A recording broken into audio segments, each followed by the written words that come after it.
어떤 예를 들면 패스트푸드점이라든지 어떤 시설물이라든지 혹은 주방이나 식당 같은 공공시설들에 가보면은 이 체크리스트라는 게 꼭 벽에 붙어 있습니다. 그 체크리스트의 벽에 붙어 있는 내용들을 보면은 그 시설을 관리하는 안전과 위생에 관한 것 혹은 작동에 관한 것들, 이런 것들이 기록되어져 있는 것을 보게 되는데, 저는 그 체크리스트를 보면서 이런 생각이 들었어요. 이 시설의 이 체크리스트를 보고 체크하는 사람들은 대부분 그 시설을 오랫동안 관리하던 사람들이거나 그 일에 익숙해져 있는 사람인데, 굳이 꼭 이렇게 체크리스트를 통해서 매일매일 체크를 해줘야 되나? 그런 생각이 들더라고요.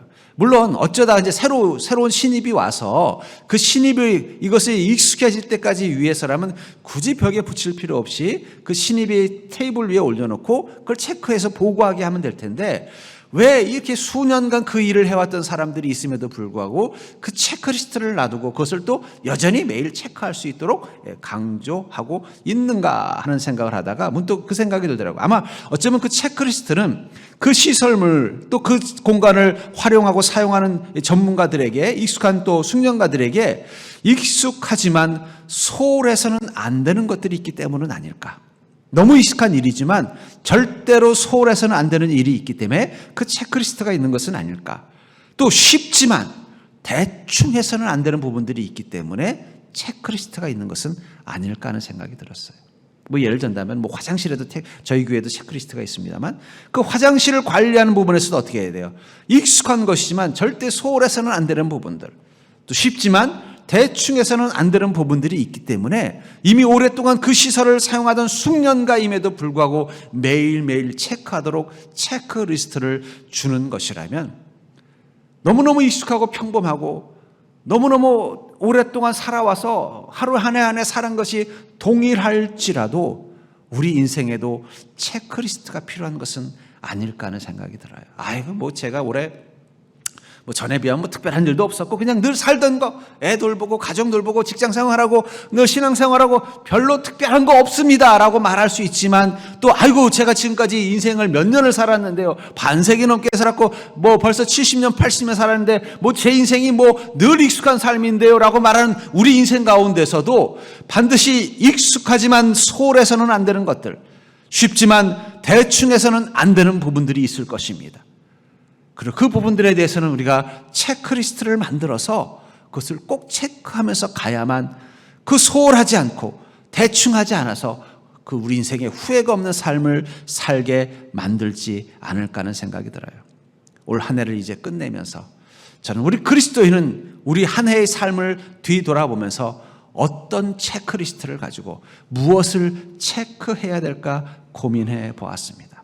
그러다 오늘 본문, 이 바울 목사님의 생애 마지막, 이 사도행전은 사도들의 사역을 이야기하고 있는 그 마지막에 이 한 문장, 바울이 온 이태를 자기 셋집에 머물면서 자기에게 오는 사람을 다 영접하고 하나님의 나라를 전파하며 주 예수 그리스도에 관한 모든 것을 담대하게 거침없이 가르치더라라는 이 문장을 통해서 어쩌면 사도로서의 삶, 그리스도인으로서의 삶으로서의 체크리스트가 바로 이 문장 속에 다 담겨져 있지 않나 하는 생각이 들어요. 다시 말해서 이 사도들은 자기 스스로 나는 내 삶의 자기 셋집에 머물면서 내게 오는 모든 사람들을 다 영접하고 하나님 나라를 전파하고 주 예수 그리스도에 관한 모든 것을 담대하게 거침없이 전했는가를 매년 돌아보면서, 매 순간 돌아보면서 살아왔던 체크리스트였지 않을까 하는 생각이 들었습니다. 그렇다면 오늘 이 본문을 토대로 해서 우리가 같은 그리스도인으로서 우리가 우리 한 해를 점검하고 가야 될 가장 중요한 부분은 무엇일까요? 저는 오늘 본문을 통해서 여러분들도 여러분들의 삶 가운데 그리스도인답게 체크하고 넘어가야 되는, 익숙하지만 소홀해서는 안 되는 것들, 쉽지만 대충 해서는 안 되는 것들이 무엇인지를 바로 알고 그것을 점검하고 새해를 맞는 자가 되기를 주의 이름으로 축복합니다. 먼저 우리가 점검해야 될 것은 무엇이냐면, 그것은 바로 우리는 과연 한 해 동안 나그네의 영성을 가지고 살았느냐 하는 것입니다. 우리는 과연 지난 한 해 동안 나그네의 영성을 가지고 살았는지 돌아볼 필요가 있다는 것입니다. 30절에 보면은 바울이 온 이태를 자기 셋집에 머물며, 여기 자기 셋집, 다시 말해서 바울은 이 로마에 거주하는 2년 동안 자기 집이 아니라 월세를 주고 살았다라고 말하고 있다는 거예요. 저도 지금 새를 살고 있지만 이 자기 집과 자기 셋집은 아마 의미가 다를 것 같습니다. 근데 저는 이 문장을 좀 역으로 한번 뒤집어 왔어요. 자기 셋집이 아니라 셋집으로서의 자기. 집은 내 집이 아니지만 몸은 내 거라고 생각하고 사시죠, 여러분들? 나는 뭐 세상에 가진 게 아무것도 없어. 하지만 몸뚱아리는 내 거라고 생각하고 살잖아요. 근데 바울 목사님은요, 자기 몸뚱아리를 누구 거라고 생각했을까요? 이건 다음에 얘기할 거고, 셋집이라고 내 게 아니라고 생각했다는 거예요. 어쩌면 바울 목사님은 단지 그냥 집만 셋집을 산 게 아니라 자기의 몸과 자기의 몸으로 사는 인생도 내 것이 아니라는 셋집의 마음을 가지고 살았던 자일 것입니다. 그게 바로 나그네의 영성이라는 거죠. 최근에 보면은 이게 여러 가지 드라마나 영화의 트렌드 중에 보면 이 영혼에 바뀌는 것들에 대한 이 트렌드들이 있어요. 그래서 전에도 한번 영화가 한번 나온 거 재밌게 본 영화가 있는데 TV에서 그 뭐 내 안의 그놈이라는 영화가 있더라고요. 뭐냐면 이게 깡패가 사고로 인해서 10대 고등학생 몸속에 영혼이 들어가는 거예요. 근데 그 고등학생은 어떤 친구냐면은 이제 학교에서 좀 왕따 당하는, 좀 뚱뚱하고 못나가지고 막 무시당하는 그런 좀 약간 소위 말하는 전문 용어로 찌질이에요. 근데 이제 그 안에 누가 들어가냐면 좀 잘 나가는 깡패가 들어간 거예요.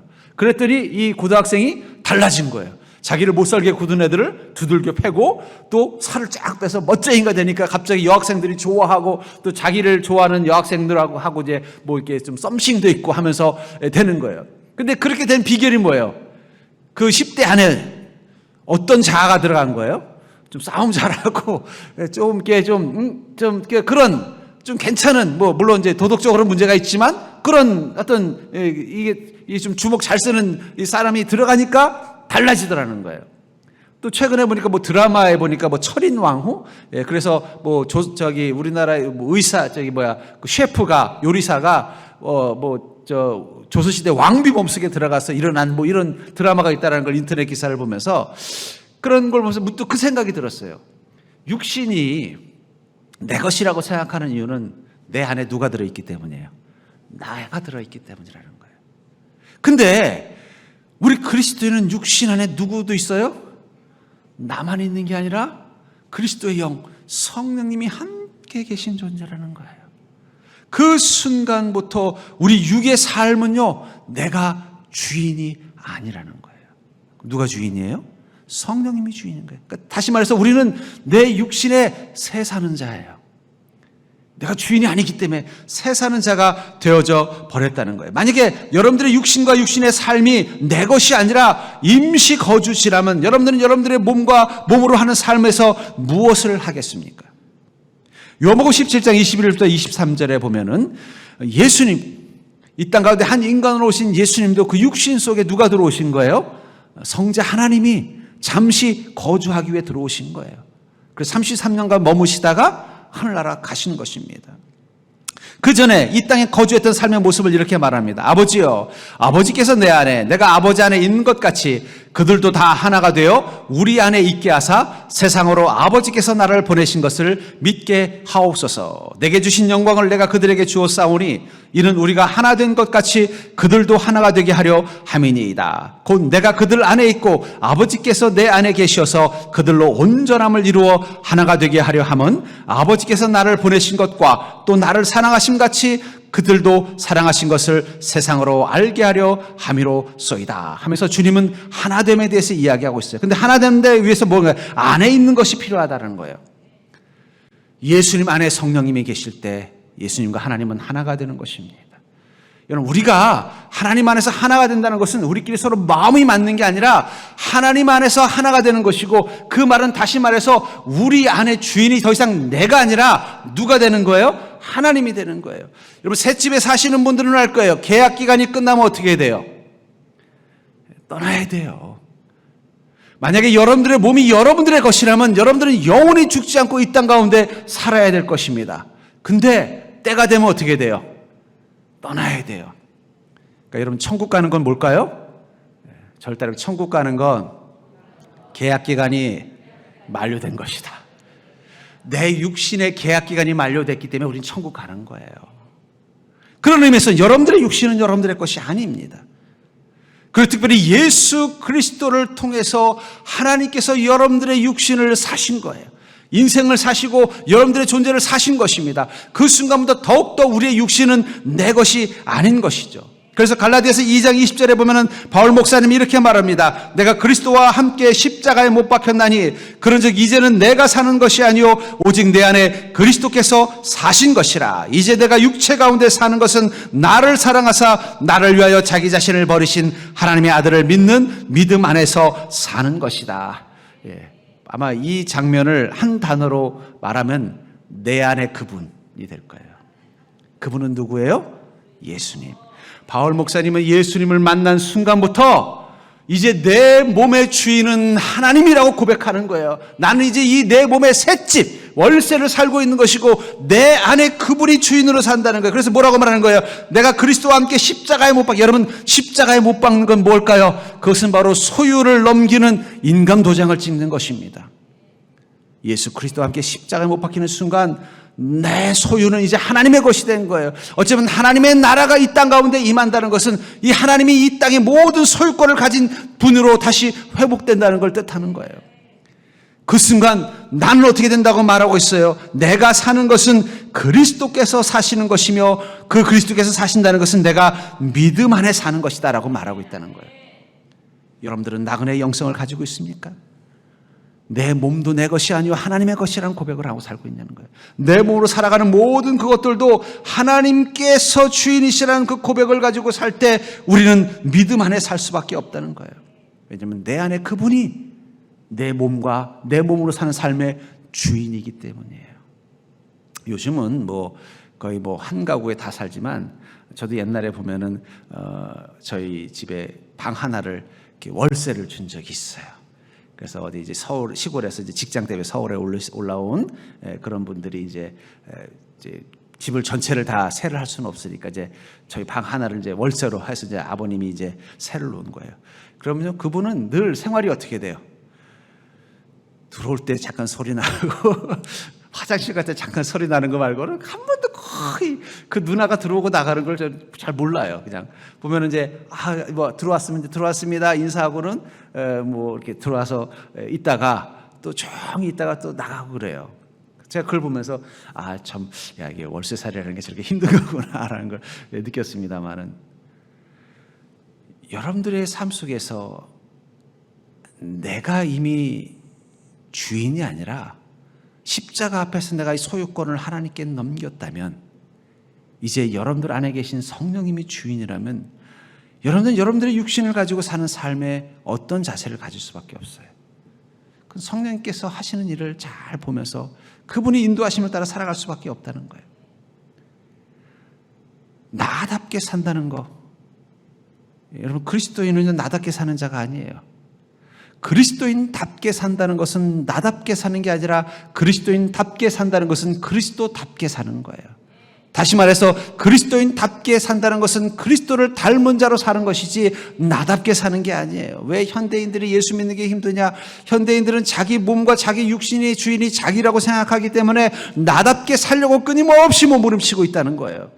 그러나 우리는 예수 그리스도의 피값을 통해서 어떻게 해요? 우리의 소유권을 하나님께 넘긴 인생이라는 것입니다. 이제는 내가 사는 것이 아니오 오직 내 안에 그리스도께서 사시는 것이다.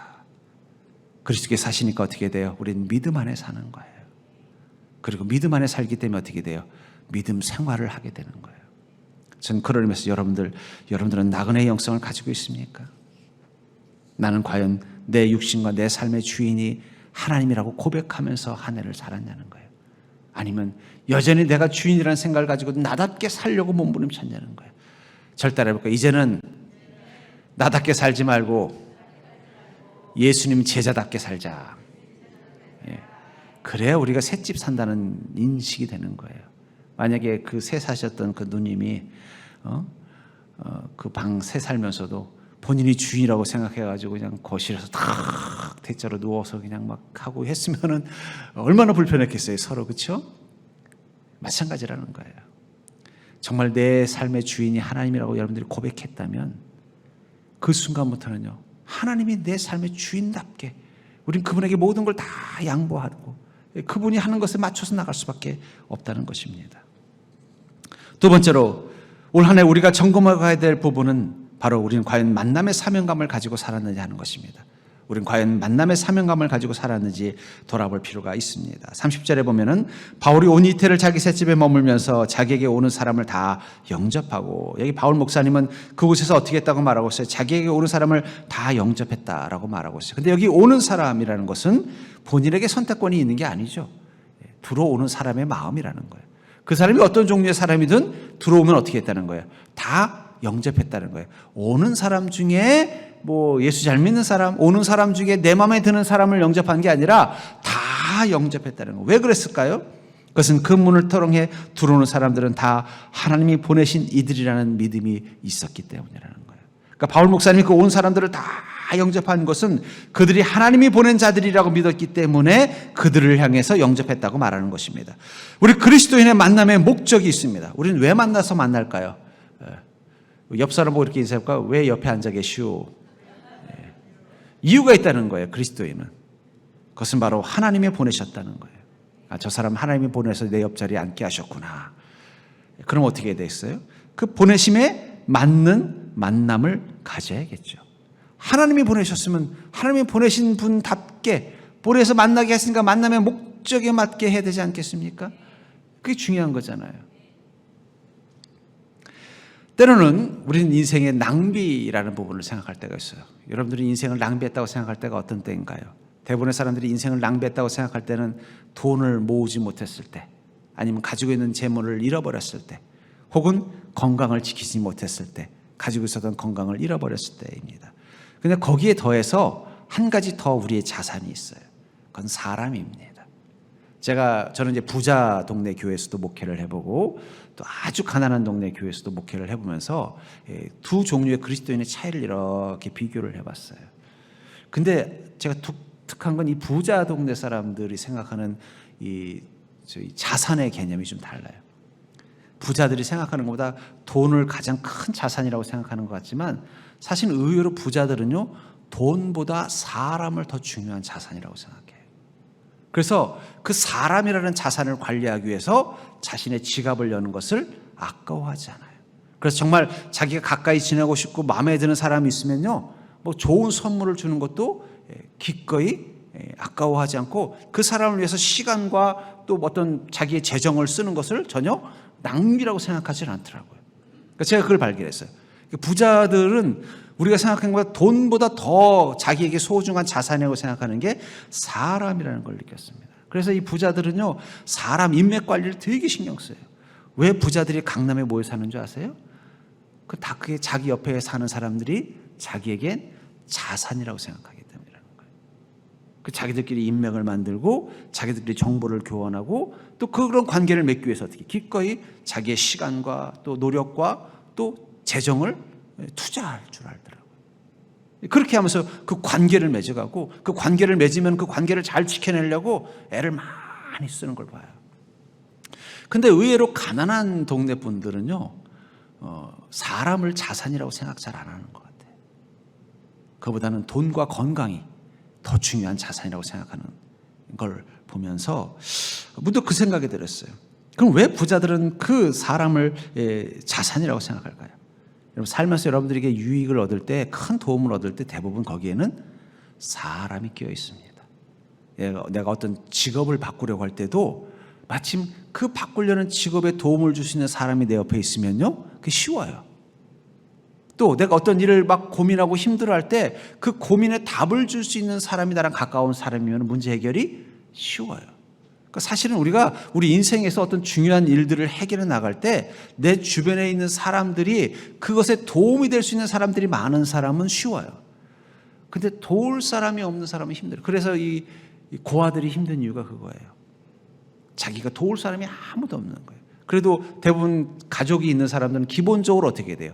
가족, 형제, 친척들이 기본적인 인적 자산이 되어서 내가 어떤 문제가 있을 때 그래도 도와줄 수 있는 여력이 되지만 아무도 일가 친척이 없는 사람은 그게 없는 상태에서 사회생활을 하니까 더 힘든 거예요. 그러니까 사실은 우리도 모른 의식하지 않지만 사람이 자산이라는 것을 누리고 살고 있다는 것입니다. 그렇다면 우리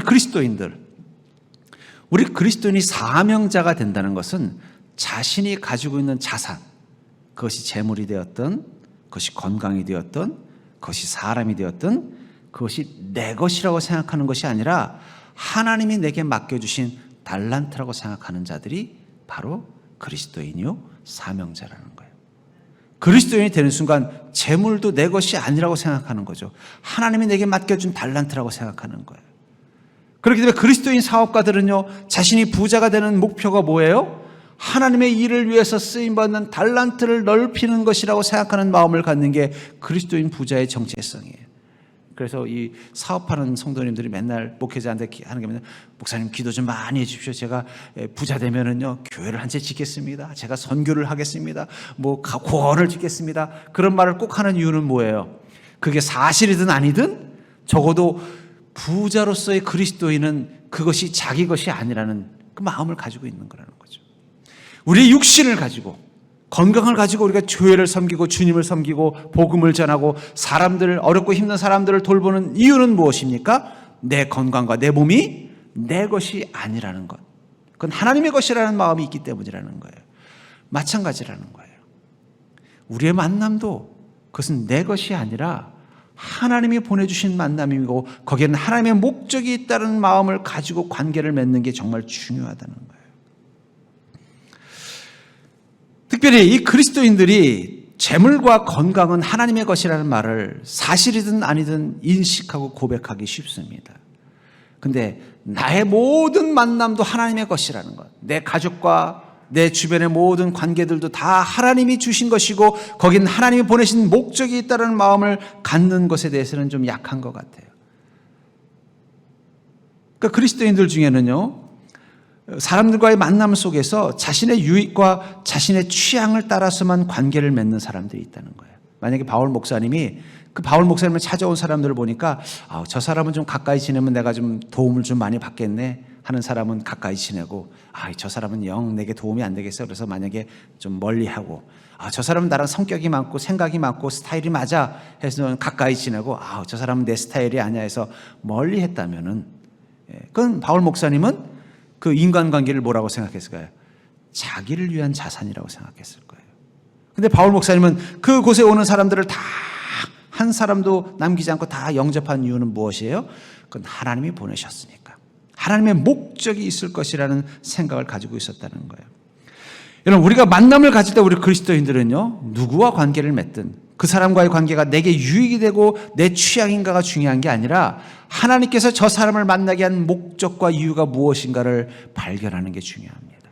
그리고 그 목적을 따라서 관계를 맺어야 돼요. 그렇기 때문에 바울 목사님을 찾아온 모든 사람들은 바울의 영접을 받았습니다. 영접이라는 것은 결국 그들에게 집중했고 그들과의 관계를 풍성하게 만들어서 그것을 통해서 하나님이 보내주신 목적에 맞는 관계로 형성해 나갔다는 거죠. 그게 바로 영적인 공동체를 만드는 것입니다. 바울의 영접을 받은 모든 사람들은 아마 100%다 복음을 받아들였을 것이고 그들에게 믿음이 생겼을 것이고 그들이 교회 구성원이 됐을 뿐만 아니라 바울과 함께 선교를 하는 영적 공동체가 되었을 거예요. 그리스도인의 모든 만남도 5달란트 받은 자와 같은 마음으로 관계를 맺어야 된다는 거예요. 하나님이 우리에게 맡겨주신 달란트는 단지 재물만이 아니고 건강과 육신만이 아니라 모든 사람들도 내게 맡겨주신 달란트라는 마음을 가져야 된다는 거예요. 그 마음을 가지고 우리 삶을 돌아보면요, 나는 과연 내 재물을 가지고 그것이 하나님의 것이라는 마음으로 그 재물을 썼는가? 나는 내게 있는 그 육신과 건강을 가지고 이 육신도 하나님의 것이라는 마음으로 그것을 사용했는가? 나는 모든 만남 속에서 하나님이 보내주신 만남이라는 그 마음을 가지고 관계를 맺었는가 돌아볼 필요가 있다는 거예요. 아까도 말한 것처럼 그래서 대부분의 그리스도인들은 자신이 그대로 행하든 행하지 않던 이 물질과 이 육신의 건강은 하나님이 주신 것이고 하나님 맡기신 달란트라는 믿음은 분명히 가지고 있는 것 같습니다. 그러나 만남도 그러하다는 생각을 못하고 산다는 거예요. 그러니까 교회 안에서도 어떻게 돼요? 만나서 저 사람은 나한테 도움이 되는 사람, 저 사람은 나랑 좀 맞는 사람, 그럼 그 사람들하고만 끼리끼리 모이고 사귀고 어울리면서 뭔가 그 관계를 하나님이 보내신 목적이 무엇인가를 전혀 생각하지 않고 나의 유익과 나의 기쁨에만 집중해서 관계를 맺다 보니까 그게 하나님 목적이 아닌 거예요. 하나님 내가 그거 오해해서 너 만나게 해준 거 아닌데 너희들 왜 그렇게 만나고 있니? 어쩌면 지금 많은 교회들의 위기 속에는요, 하나님이 맡기신 그 달란트들 중에서 재물이라는 달란트, 또 건강이라는 달란트가 아니라 만남이라는 달란트를 낭비해 버렸기 때문에 교회 위기가 온 부분도 있지 않을까 하는 생각이 들어요.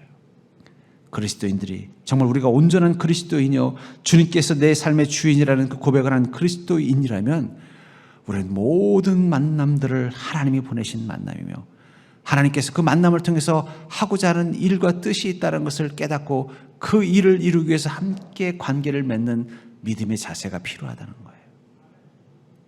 그게 아니면 그것은 바로 낭비되는 자산이 될 수밖에 없다는 것입니다. 세 번째로 올 한 해 우리가 점검해야 될 부분은 바로 하나님께서 함께 하심을 고백하는 시간을 살았느냐 하는 것입니다. 하나님께서 함께 하심을 고백하는 시간을 살았냐 하는 것입니다. 31절에 보면은 하나님의 나라를 전파하며 주 예수 그리스도에 관한 모든 것을 담대하게 거침없이 가르치더라. 이 하나님의 나라를 전파하는데 뭐라고 말했습니까? 주 예수 그리스도에 관한 모든 것을 담대하게 전했다는 거예요. 바울이 전파한 그 하나님의 나라, 그는 어떻게 그렇게 담대하게 하나님의 나라를 전파했을까요? 여러분들, 사람이 거침없이 담대하게 무엇을 말할 때는요, 그것을 머리로만 알아서는 말할 수 없습니다. 그걸 경험해야 되는 거예요. 사람이 머리로만 그래 이렇게 해서 말하는 게 아니라 자기가 경험해 봐야 더 말이 잘 되는 거예요. 어떤 어려운 일도 그렇지, 병원 아픈 것도 그렇잖아요. 그냥 머리로 또 무슨 TV를 통해서 이런 병에는 이렇게 낫는다 하는 것만 안 사람은 잘 몰라요. 자기가 아파가지고 병원도 다녀보고 하면 어떻게 해야 돼요? 제일 잘 알아요. 그래서 의사들이 제일 무서워하는 환자가 뭐냐면은 그 병만 십수년째 앓은 사람이래요. 자기보다 더 똑똑하다는 거예요. 이럴 때는 이런 약을 써야 되고 저럴 때는 저런 방법을 해야 된다 그러면 얼마나 귀신같이 다 하는지 모르겠어요. 왜냐하면 자기 몸으로 겪었으니까 확신이 있는 거예요. 그런 사람한테는 참 가르쳐주기 힘들다는 얘기도 들었어요. 마찬가지입니다. 바울 목사님이 이렇게 확신 있게 그리스도를 전파하고 그리스도에 대해서 전하고 하나님의 나라를 전파할 수 있었던 것은 그가 그것을 경험하는 삶을 살았기 때문이에요. 다른 사도들처럼 예수님과 함께 제자로서 동행했던 삶을 살았지도 못했어요. 그럼에도 불구하고 그는 성령님께서 그의 삶 가운데 매 순간순간 함께 하시면서 그 삶 가운데서 역사하시는 것을 누구보다 뜨겁게 경험했기 때문에 그는 망설임 없이 담대하게 하나님의 나라와 예수 그리스도를 증거할 수 있었다는 거예요. 그러니까 여러분들, 우리가 왜 입술을 열어서 주님을 증거하는 것이 힘들까요? 그것은 우리가 그것을 체험하고 경험하는 삶을 살지 못해서예요. 제가 말씀드렸죠. 믿음과 믿음 생활은 구분할 필요가 있다고. 믿으면 어떻게 된다고요? 천국은 갑니다. 그러나 믿음 생활을 해야 구원을 누리는 거예요. 믿으면 천국으로 가지만 믿음 생활을 하면 천국이 오는 것입니다. 근데 많은 그리스도인들이 믿음만 가지고 살기 때문에 천국이 오는 삶, 구원이 내 삶 가운데서 경험되어지는 성령님의 역사하심과 놀라운 은혜를 경험하지 못하기 때문에 우리는 확신 있게 하나님의 나라 천국에 대해서 말하지 못하고, 우리는 확신 있게 우리가 천국에 갈 수 있도록 만들어주신 열쇠이신 예수 그리스도를 증거하지 못하는 거예요. 그러니까 여러분들이 무엇을 위해서 기도해야 돼요? 주님, 내가 내 삶 속에서 저 천국이 있음을 경험하게 하시고 내 삶 속에서 예수 그리스도가 주인이며 구원자이신 것을 경험하는 삶을 살게 해달라고 기도하셔야 돼요. 하나님께서 그렇게 하시기 위해서 우리 안에 성령님으로 와 계신 것입니다. 우리가 온전한 믿음 생활을 통해서 주님과 동행하는 모습을 가지면 우리 삶 속에 하나님은 역사하시고 우리 마음 가운데 음성을 들려주시고 우리의 행위 가운데 주님의 놀라운 은혜와 이적들을 보여주시면서 우리가 기도하면 그 기도 가운데 응답하시고 우리가 말씀을 보면 말씀을 통해 지혜를 얻게 만들어 주실 거라는 거예요. 그것을 위해서 지금 우리에게 필요한 것은 무엇입니까? 과연 나는 하나님과 함께 동행하는 삶을 살고 있냐는 거예요. 출애굽기 33장 16절부터 19절에 보면은 모세가 하나님께 이렇게 기도하는 장면이 나옵니다. 나와 주의 백성이 주의 목전에 은총을 입은 줄을 무엇으로 알리까? 주님, 저와 우리 백성이 하나님 앞에서 은총을 받았다는 걸 도대체 어떻게 알 수 있습니까? 주께서 우리와 함께 행하심으로 나와 주의 백성을 천하 만민 중에 구별하심이 아니니까. 세상 사람들이 저 사람들 하나님께서 택한 사람이야, 저 모세는 하나님의 종이야 라는 것을 주님이 우리와 함께 행해 주셔야만 세상 사람들이 구별할 수 있지 않습니까? 라고 고백하고 있다는 거예요. 여러분들, 우리 그리스도인이 세상 사람들과 다른 점이 무엇일까요? 그것은 주님이 우리 삶 가운데 함께 행해 주셔야만 사람들은 비로소 우리가 세상 사람들과 다르다는 걸 볼 수 있는 거예요. 역시 예수 믿는 사람들은 다른 것 같아. 하나님께서 그 삶 가운데 역사하고 계신 것 같아. 하나님은 그 인생 가운데 함께 행하고 계신 것이 보여라고 고백할 수 있다는 거예요. 17절에 여호와께서 모세에게 이르시되 내가 말하는 이 일도 내가 하리니 너는 내 목전에 은총을 입었고 내 이름으로도 너를 알미니라. 하나님 뭐라고 말씀하셨어요? 너는 내 목전에서 은총을 입은 자다. 하나님께서 여러분들에게 그 음성 들려주시길 주의 이름으로 축복합니다. 하나님께서 여러분들에게 뭐라고 말합니까? 너희가 이제는 소위 셋집의 영성을 가지고 내가 주인인 삶, 너의 모든 소유권을 나에게 넘기고 나와 동행하는 삶을 살고, 그리고 너희들의 모든 삶을 주님이 주신 어떤 달란트라는 마음을 가지고 살아간다면 나는 반드시 너에게 나의 영광을 보여주겠다고 말씀하고 있다는 것입니다. 또 모세가 이르되 원하건대 주의 영광을 내게 보이셔서 주님의 영광을 보여달라고 요청하고 있습니다. 여러분들은 삶 속에서 주님께 계속 기도하셔야 돼요. 주님의 영광을 내게 보여주시옵소서. 주님의 영광을 내게 보여주시옵소서. 어떻게 해요? 주님의 영광 보여주실 때까지 날마다 그것을 마치 체크리스트를 체크하듯이 그것이 소홀히 되지 않도록 기도하셔야 된다는 것입니다. 19절에 여호와께서 이르시되 내가 내 모든 선한 것을 내 앞으로 지나가게 하고, 하나님의 모든 선한 것을 우리 앞에 지나가게 할 날을 소망하기를 주의 이름으로 축복합니다. 우리가 그런 소망 가지고 살자는 거예요. 우리가 몰랐지만 올 한 해도 하나님은 그 모든 선한 것을 가지고 여러분들 옆을 지나갔습니다. 지나갔는데 문제는 뭐예요? 여러분들이 딴내 한눈 파느라고 하나님 지나간 걸 못 본 거예요. 하나님은 여러분들에게 모든 선한 것을 가지고 여러분들 삶을 지나쳐 갔는데 여러분들이 다른 데 마음이 뺏겨서 그것이 지나간 것을 몰랐을 수도 있다는 거예요. 여호와 이름을 내 앞에서 선포하리라. 나는 은혜 베풀 자에게 은혜를 베풀고 긍휼히 여길 자에게 긍휼을 베푸느니라. 아멘. 우리가 온전한 믿음 생활을 통해서, 특별히 우리 인생의 체크리스트를 통해서 내가 하나님의 소유된 자인 것을 발견하고 그것을 고백하는 삶을 사는 순간 하나님은 이렇게 말한다는 거예요. 여호와 이름을 내 앞에 선포하리라. 다른 말로 표현하면 너는 내 것이다. 그 순간부터 어떻게 된다는 거예요? 너희는 내게 은혜 베품을 받을 만한 자이다. 은혜 베풀 자에게 내가 은혜를 베풀고 긍휼히 여길 자에게 긍휼을 베푸느니라. 전 그런 의미에서 올 한 해 여러분들, 하나님께서 여러분들과 함께 하시고 여러분들과 함께 하시면서 행하심을 발견하고 그것이 기쁨과 확신이 되어서 그것을 고백하는 시간들을 살았는지 돌아보는 자가 되기를 주의 이름으로 간절히 부탁드립니다. 분명하신 것은 하나님 여러분들에게 은혜 베풀고 싶어 하신다는 거예요. 하나님 여러분들에게 긍휼을 베풀고 싶어 하십니다. 하나님 모든 선한 것을 가지고 여러분들의 삶 가운데 오셔서 여러분들과 함께 행하기를 원하고 계신다는 거예요. 하나님도 어쩌면 여러분들을 만나기 전에 체크리스트를 가지고 계실지도 몰라요. 내가 암흑의 성도 만나면 반드시 이것들은 행하고 와야겠다. 하나님은 한 번도 그 체크리스트에 누락된 내용이 없으신 신실하신 분이십니다. 그런 하나님 앞에서 여러분들은 어떤 체크리스트를 가지고 주님과 동행하고 계십니까? 올 한 해도 여러분들은 분명히 하나님과 함께 계셨습니다. 그러나 그것이 온전한 함께 하심이었는지를 여러분들이 스스로 마음의 체크리스트를 통해서 나는 과연 주님과 함께 온전히 함께하는 시간들을 보냈는지 점검해 보시고, 그렇지 못했던 그 미숙하고 미진했던 아쉬운 부분들이 많았다면 2021년도에는 여러분들의 체크리스트에 모든 게 다 오케이, 그것을 통해서 하나님과 함께하는 자의 기쁨과 은혜를 풍성히 누리는 시간이 될 수 있기를 주의 이름으로 간절히 축원합니다.